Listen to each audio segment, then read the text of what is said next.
Wow, what a crazy couple of weeks I've had. Hope you're all well, by the way.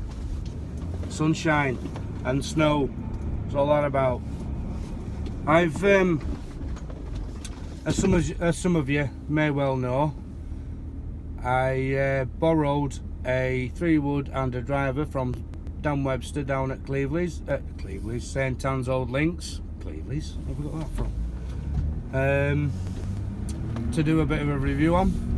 Unfortunately I couldn't show you any of the review because it was too windy and the sound quality was, well, very poor, which is a shame really, because some interesting shots on there. So I borrowed the driver and I borrowed the 3-wood. I took them back to him. I must say, by the way, what a bit of kit. What I was amazed. I mean, the drivers felt so much more comfortable behind the ball to what my Epic Sub-Zero is, and the 3-wood, well, as you may well have seen from going in the studio with it with Dan Webster, a 247 carry, 265 overall with a 3-wood, 155 mile an hour ball speed, 107 mile an hour swing with a 3-wood. Results speak for themselves. I think it was averaging around a 40-yard gain from my original 3-wood, which was a Cobra Amp Cell 3-wood, which I thought was a pretty good 3-wood until that point. So took them on a course, played great with them, hit some great shots with them, took them back. He said, how did you get on? Brilliant. That's just as well then, because I ordered you a 3-wood. It's like, what? How much are they? He says, no, it's a gift from me to you. A gift. A 3-wood Rogue gift. So thanks, Dan. It's very much appreciated. It's in the bag. I've just been down the range again with it now, and it's amazing. It's absolutely amazing. I love it. Absolutely love it, and I'm grateful of it because it was the only club that was in my bag that's not a Callaway as well. Obviously, I'm Team Callaway. Now, so yeah, there we go. I'm Callawayed up. What else has gone on this last month? I won the nearest to the pin challenge down at Tea Time Golf Centre, my local driving range, and it was at the postage stamp Royal Troon, 232 yards I think it was. 232 yards, no it wasn't, 123 yards. 123 yards, took a pitching wedge, hit it about 8 foot long, spun it back, stopped an inch from pin. So I didn't think anyone were going to beat it. It would have took it all in one, obviously. So I won the nearest pin challenge, so I've got 18 holes to go and play indoors as and when I want to. So cheers for that at Tea Time Golf Centre. Very much appreciated. This month's challenge is the 10th at the Brabazon, of which I have tried on 2 occasions now and can't quite. I'm getting either the distance or I'm getting the accuracy. I can't seem to get them both together. So 249 yards at pin it is, and I'm obviously using my 3-wood because I know I can do it at that. So I tried it with a driver the first time I went down and hit it too long, straight up at back at green, not a prayer. So I tried it with 3-wood, so I'll keep trying it. Having a couple of goals at that this month by the time I've been down and got this month out of the way. What else has gone on? I received 3 Callaway Chrome Soft balls from England Golf, which I'm very grateful for, the ball I use. So they're in the bag, ready for the next round of golf I play. So thank you very much, England Golf. I also won a pack of 12 TP5s from Your Golf Travel on Instagram. of which I've actually donated those to Mark Higgins, who's doing a 54-hole challenge, I believe, in aid of young Isla, who's in a bit of a bad way, bless her. Some rare form of cancer, and she's just had a huge brain operation at the moment. So I think he's trying to raise funds to go towards treatment, which obviously is going to mean going to America. So he's helping towards that, bless him. So I thought, well, at least I can do is send them down, and he can raffle them off at his own pleasure. So good luck with your conquest there, Mark, and blessings to little Isla, obviously. What else has gone on? Oh, I tell you what else went on. I entered a competition on Twitter put up by a company called Snainton Golf Centre, which I think is over the east, somewhere north Yorkshire way. It was a Galvin Green competition, of which I've won a jacket and a hybrid top. Now, I'm sure you're all familiar with Galvin Green.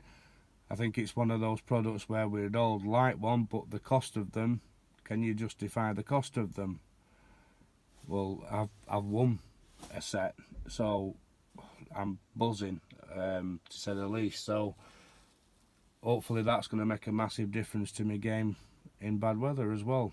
And bearing in mind I'm in Blackpool, it's always very windy, always very cool, generally very wet, so I can see those being a blessing.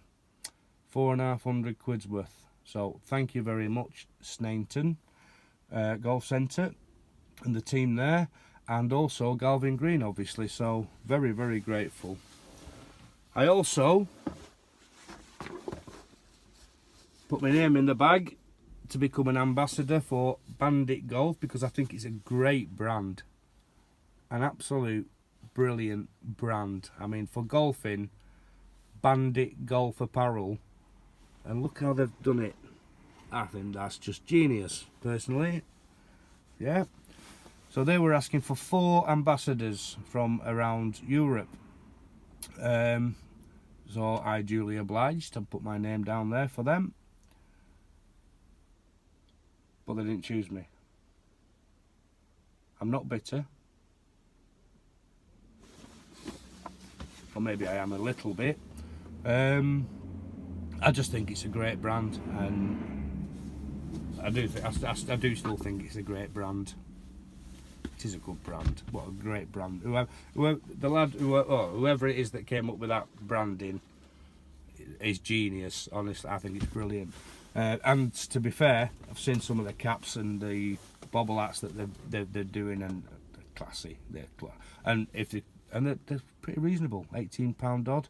And you want to see the box that they come in as well. Really smart, make a lovely gift, really good gift. So yeah, there you go. Still plug them anyway. Not bitter at all. So I'm gonna do a what's in the bag, because obviously my bag's changing. I'm going to do some course vlogs, I'm going to do some course reviews, I may even do a few product reviews, and some course vlogs, playing with some cracking lads I know. Working towards a good year this year. I want to get playing. That's where I've been missing out this last couple of years with one reason or another. So this year I've worked hard all winter, I've practiced hard all winter, just come back front range again now, so any opportunity I get, I'm practicing. I've got one of those Zep Lab 2s, which I'm using at home to be able to home in my swing path, etc. So even at home I'm grinding, let's say. I've not had my put out as much as I would have liked. In fact, I'm going to get it out of the bag now and take it indoors. Literally because it's been in the car. So I'm gonna get that out and I'd get some practicing on my putting again, because that paid absolute dividend last year. My putting's been awesome until last Sunday, my first round since Marmano, with the golf mates Barmy Army and Golf Logs UK and his crew. If you've not come across them, go and check them out. Brilliant. So what else? What else is there? I can rambling. Now this, I've been doing this in-car vlog chatting crap thing for a while because it's just dead easy, to be honest with you. Just sit here, turn phone on, talk crap, give it my daughter, she uploads it, job done. Easy, no editing, just simple, easy, quick fix, done. Now, I got a message from Graham McKenzie, who is otherwise known as the Grumpy Golfer. He's not a bad lad. He's all right. He's all right. And he says, "Baz, I'm gonna nick your idea. And I'm gonna do the, what's he call it? A Golfer's Ramblings, I think it's called. Pretty good, because he gets on Twitter and he asks a load of questions, and he asks for questions, and obviously there's many people on there that just duly oblige. Now, I suppose I should be asking for some questions, and maybe I'll have something decent to talk about rather than me all the time. So send us some questions. Type below. Give us some questions, and I'll look at doing another one. I'll look at maybe doing this. I'm just going with flow. I'm just going to go with crack, catch up, have a chat.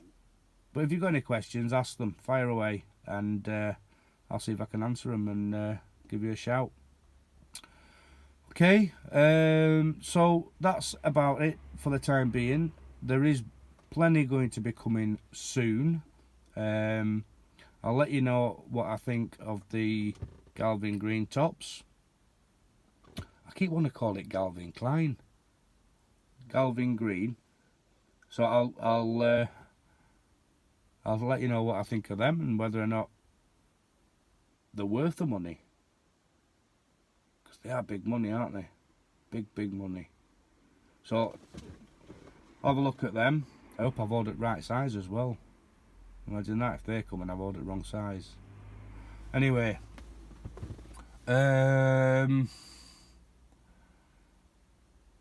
so yeah, let's just go with flow. I'll get some stuff coming up.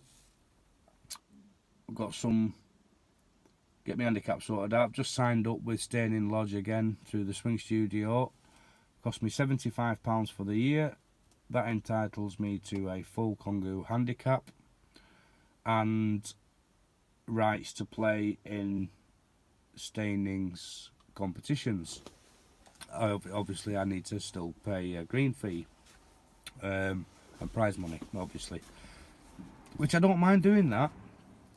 I can't justify being a full member at a course, because there's no way for a start I can squeeze 2-3 rounds of golf a week. There's not a prayer. I'm lucky if I can get one a week. Lucky.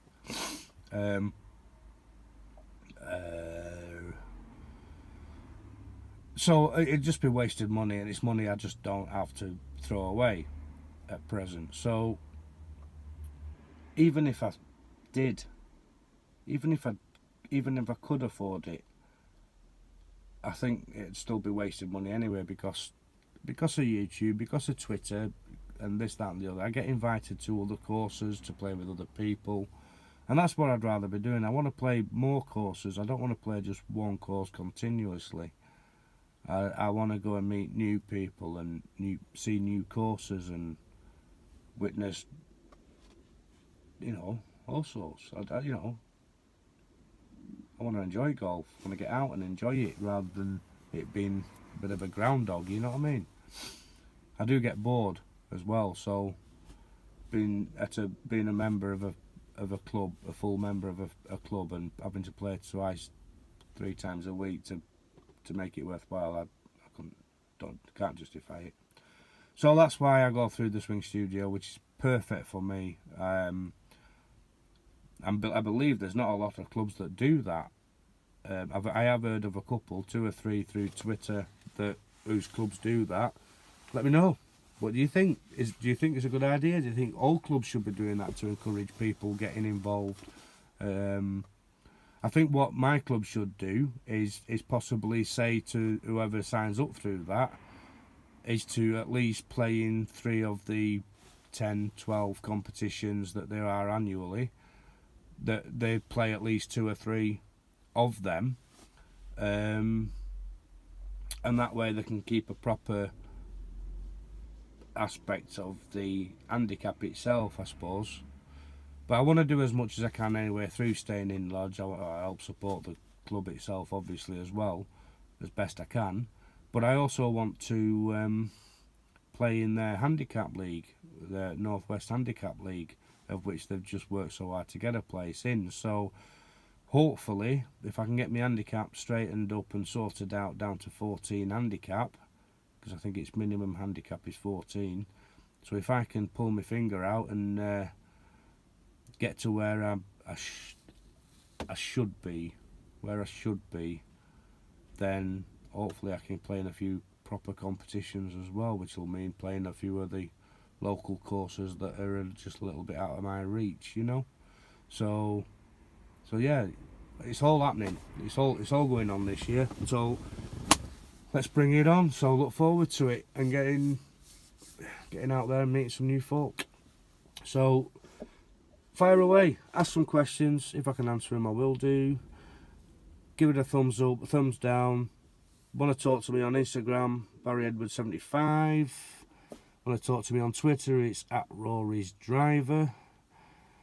Facebook, Barry Edwards. I'm knocking about there somewhere. Very rarely use that though, to be honest with you. I use that just for family and friends, really. But I'm generally in and around Instagram and Twitter, really. They're my 2 golfing bases, you know. So come and see me on there. Come and have a chat on there, and we'll have a catch up, possibly meet up, have a beer, have a game of golf. That's what it's all about, and have a crack. So until then, good luck with your season, good luck with your practice, good luck with your family lives, which is more important, obviously. And I wish you all well. Take care. See you soon.